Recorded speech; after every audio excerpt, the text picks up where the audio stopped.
고난 중에 기도하게 하시는 주님이라는 말씀의 제목으로 주의 말씀 함께 나눠보고자 합니다.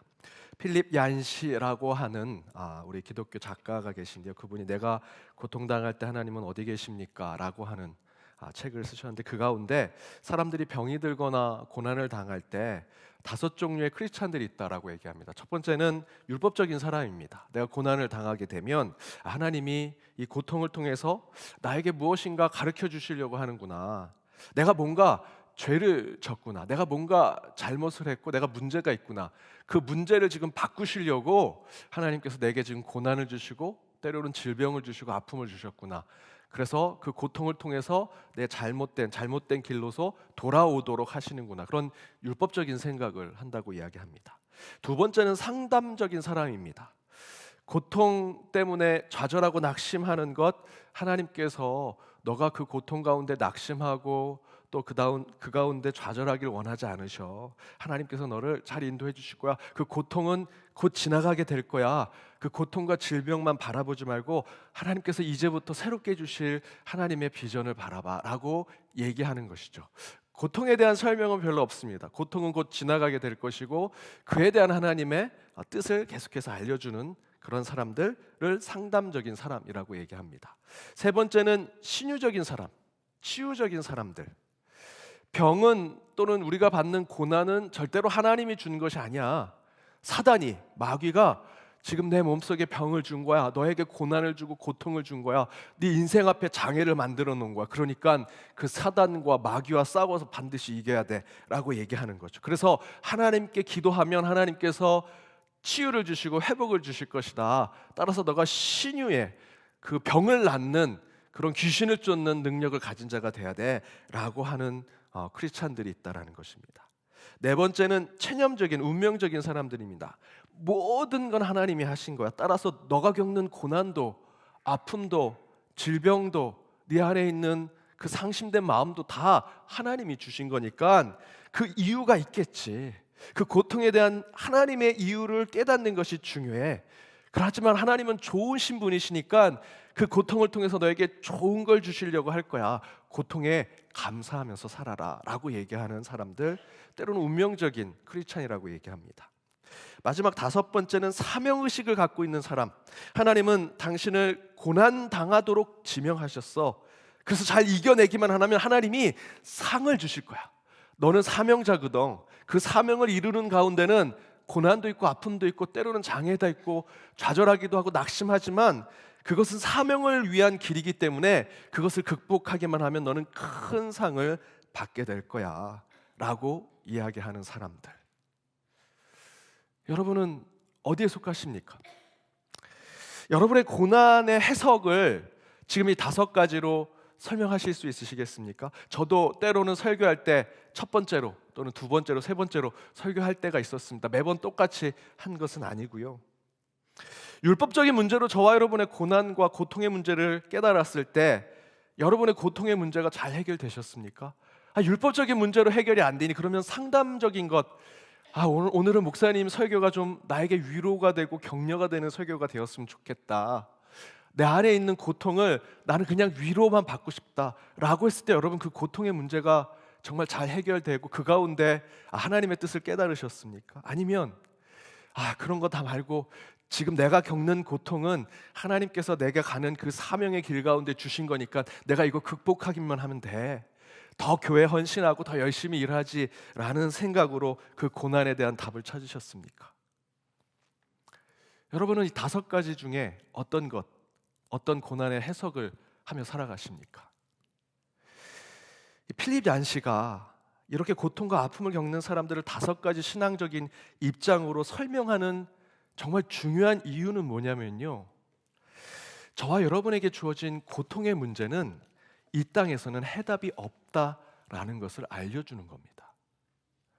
물론 이 5가지로 설명할 수 있습니다. 하지만 그 5가지로 아무리 설명해도 하나님이 주신 고난 또는 사단이 때문에 겪는 고난, 내 사명 때문에 겪는 고난, 어떤 고난과 고통과 아픔과 질병이 있을지라도 우린 그 안에 이 땅에서는 해답을 찾을 수 없다라는 것이죠. 여러분은 여러분에게 주어진 고난과 아픔과 그 상처와 고통, 앞에서 말씀드렸던 5가지를 여러분의 인생의 오지선다의 객관식 문제로 푼다면 풀 수 있으시겠습니까? 내 자녀에 생긴 문제는 3번이야. 나에게 주어진 질병의 문제는 1번이야. 라고 하실 수 있겠습니까? 그렇게 풀 수 없고 그렇게 해결할 수 없죠. 왜냐하면 어떤 사람도 자신이 받는 고난의 목적과 이유를 제 아무리 설명하고 누가 이해시키려고 해도요, 여러분은 절대로 수용할 수 없을 것입니다. 더불어 고난을 주는 자가 사단이던, 고난을 허락해준 욥이 받은 고난처럼 고난을 받는 것이 하나님이 사단에게, 그 사람에게 고난을 줘도 된다라고 하는 것으로 저와 여러분이 받는 아픔과 상처가 하나님이 허락해 주셔서 우리에게 주어진 고난이던, 그 어떤 고난에 대해서 너는 지금 이래서 고통을 받고 있어, 너는 지금 이런 이유로 고난을 받고 있고 질병을 겪고 있는 거야 라고 설명을 듣는다 할지라도 여러분, 그걸 수용할 사람은 그렇게 많지 않습니다.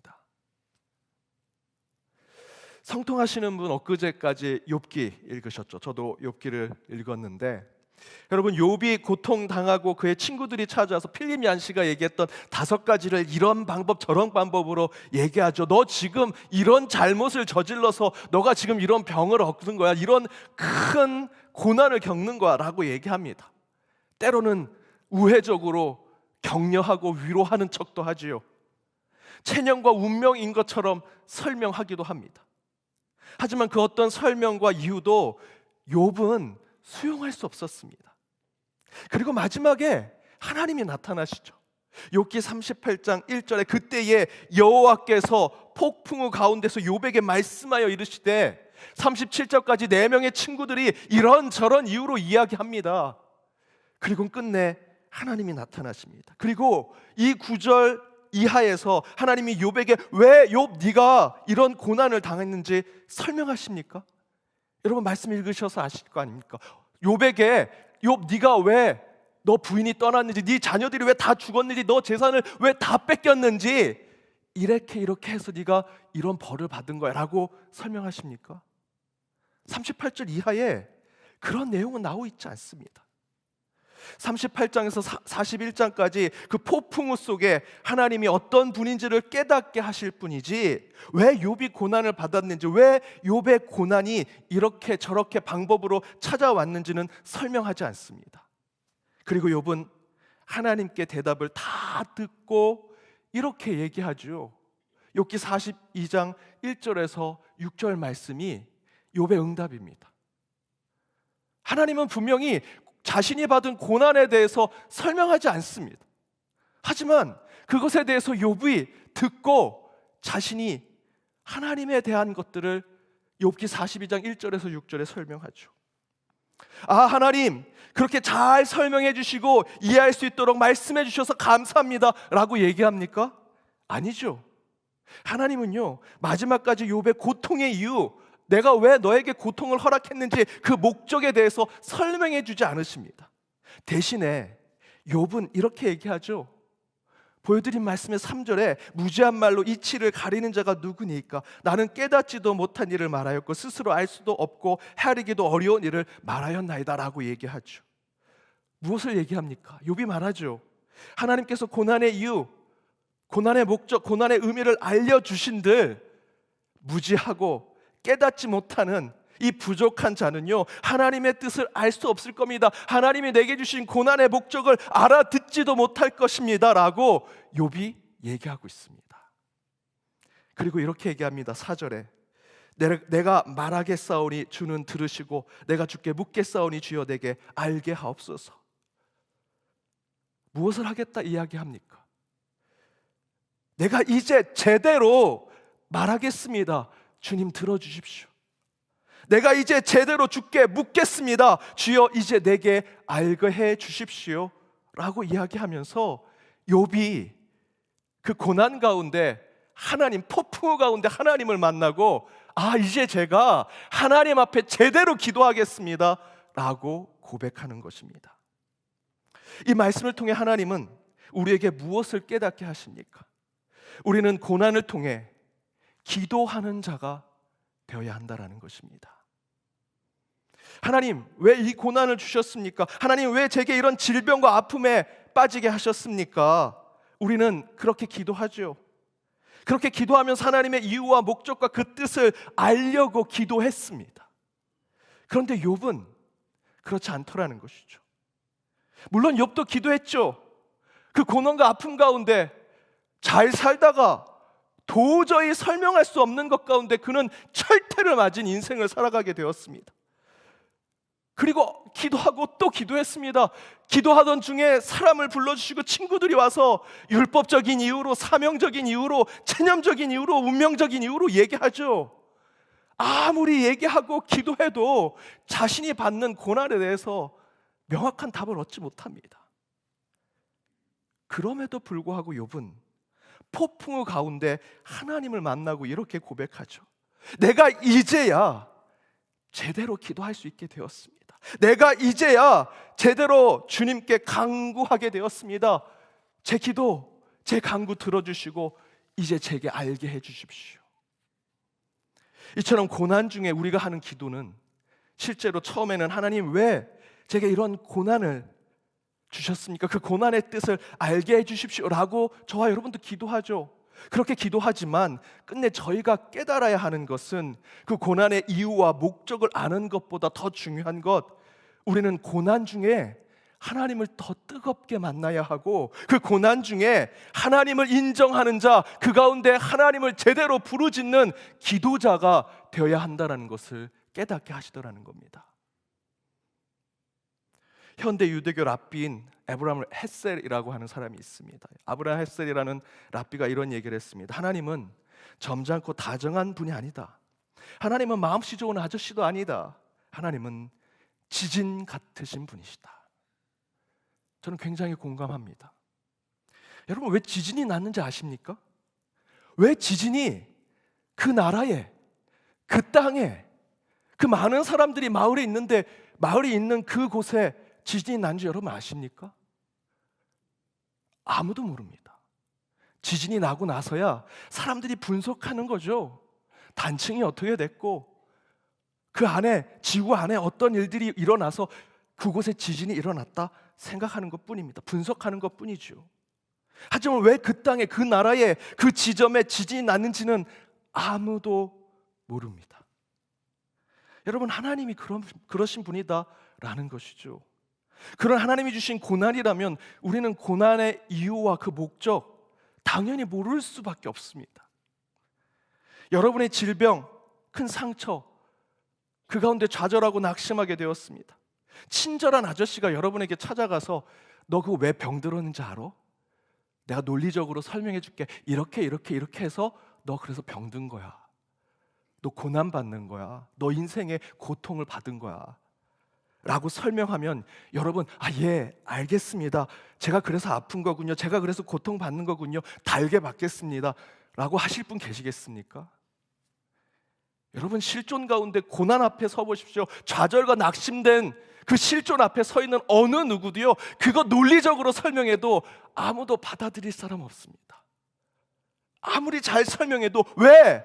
Why not? Why me? 왜 제가 받습니까? 왜 제가 받고 쟤는 안 됩니까? 라는 것만 저희는 되뇌일 겁니다.